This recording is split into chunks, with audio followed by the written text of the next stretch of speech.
Sansão. Só de ouvir esse nome, a gente já imagina um homem com uma força descomunal, quase um super-herói dos tempos antigos. Mas, e se por trás de todo esse poder existisse uma fraqueza igualmente gigantesca?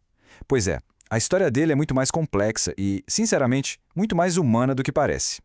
E aqui está o centro de tudo, o grande paradoxo de Sansão. De um lado, a gente tem essa força absurda, sabe? O cara matou um leão usando só as mãos, mas do outro lado, uma fragilidade interna enorme que o deixava totalmente à mercê das próprias paixões, dos próprios impulsos.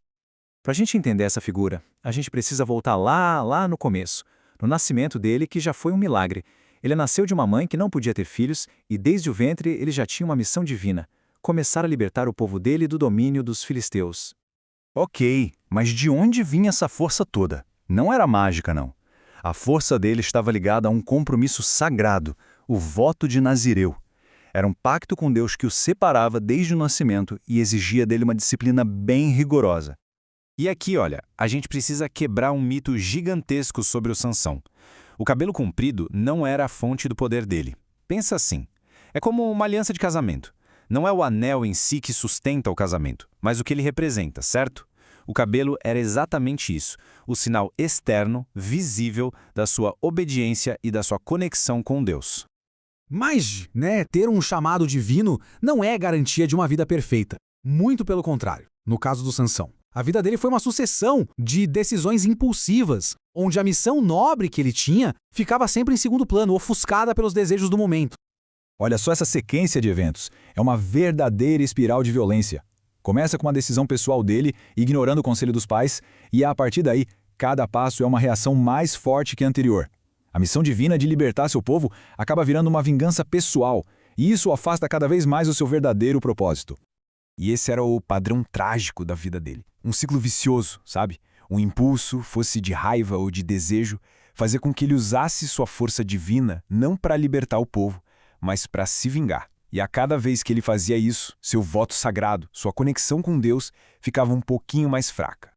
E esse ciclo destrutivo o leva direto para os braços de Dalila. É aí que a sua maior fraqueza vai ser explorada até o limite, culminando na sua queda definitiva.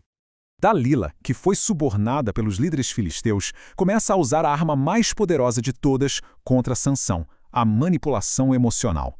A caçada para arrancar o segredo dele tinha começado. E o Sansão, completamente cego pela paixão e talvez por uma dose de arrogância, ele nem percebe o perigo.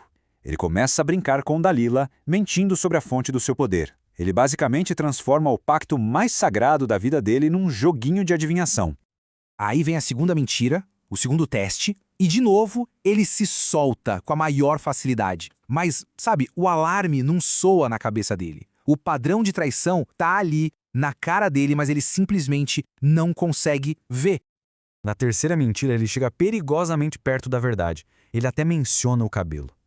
A arrogância dele era tanta que ele se achava intocável, que ele podia controlar o jogo. Ele confiava tanto na sua força que ficou cego para a armadilha que estava se fechando ao redor dele.